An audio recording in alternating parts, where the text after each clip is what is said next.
Part 4.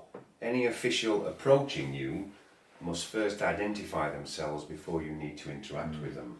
So the topics in this category are dealing with unwanted intrusions on your peace, if they claim you are not free to leave, which is detention, report unlawful detention and get the crime reference, so report that to the IPCC if they refuse to give a crime reference number, follow up the investigation and report to the IPCC if no action, and take to court if no further action is taken by the police. So fear is the tool that they use to control, which causes alarm and distress, and which ultimately results in a breach of peace. Yeah. Okay, so if I come up to you, hi Glenn. Hello, Oh, Mark. sorry, hang on. I don't know you. You don't know me. Hi, I'm Mark. Hello, I'm Glenn. Okay, I hold my hand out, that's a sign of I come in peace. Yeah. And I introduce myself as a person that's making the contact. So if ever you're uneasy, you wouldn't respond, hi, I'm Glenn, if you've got any reason to believe there's something suspicious going on.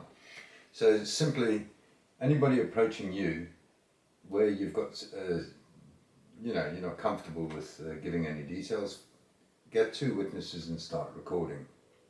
And simply respond, what is your name and address? We all know that the police won't give the name and address. So if they fail to identify themselves, you state quite clearly, you failed to state your name and address, and thereby you've given me reason to believe your intentions may be unlawful. Please state your name and address.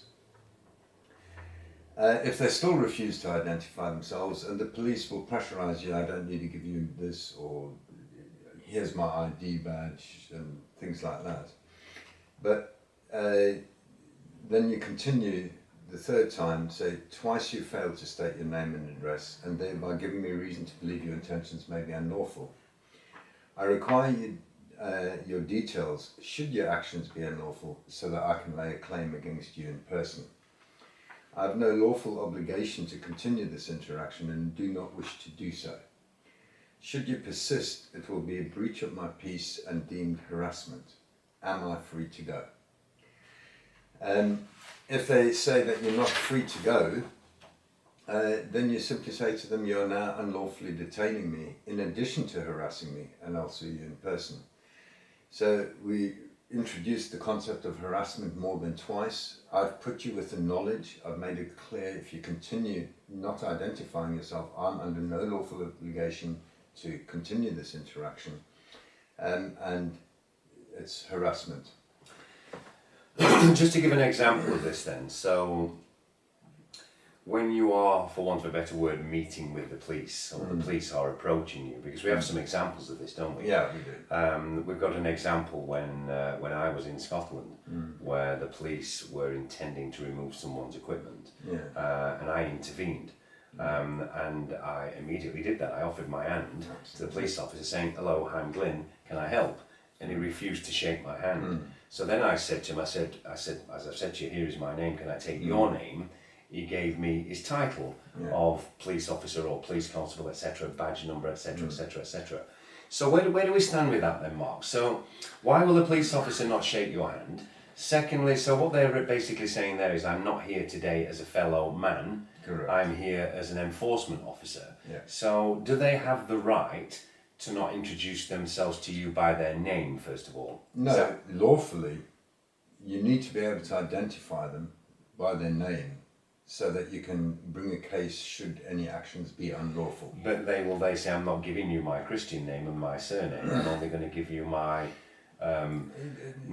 enforcement entity, for want of a better word, that name. Basically, lawfully, you do not need to continue that interaction. However, Parliament's granted themselves the legal way out and say, no, my badge number. Now, at the end of the day, so the important thing is that you can trace them. However, by not giving the name, like you said, they're there not necessarily for lawful reasons, and we'll be coming on to talking about the oath and the importance of the oath, or affirmation or attestation, depending on what they do. But they've given you reason to believe, and remember, we can intervene with a breach of peace if we have a reasonable excuse. So they've given you reason to believe that they may be intending to act unlawfully. Therefore, we really want to push for the name and address.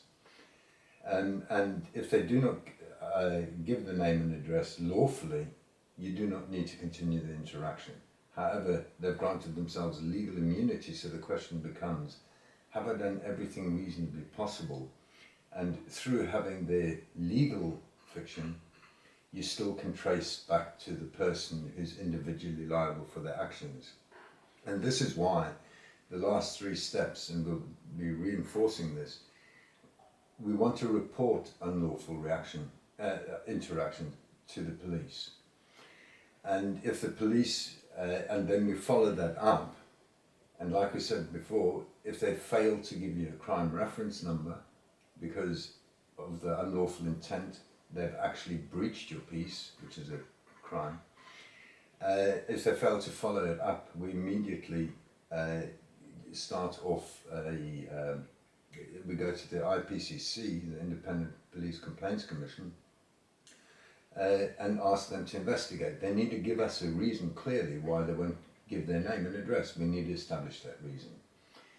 We're basically treating them as equals. Absolutely. And they're refusing to do that. Yeah. That brings us on to another question then, is yes, we're going to talk about the oath and whether it's a person that's under oath or affirmation or attestation. I think it's important that we do explain the difference between that and why some people would be operating under oath, affirmation or attestation.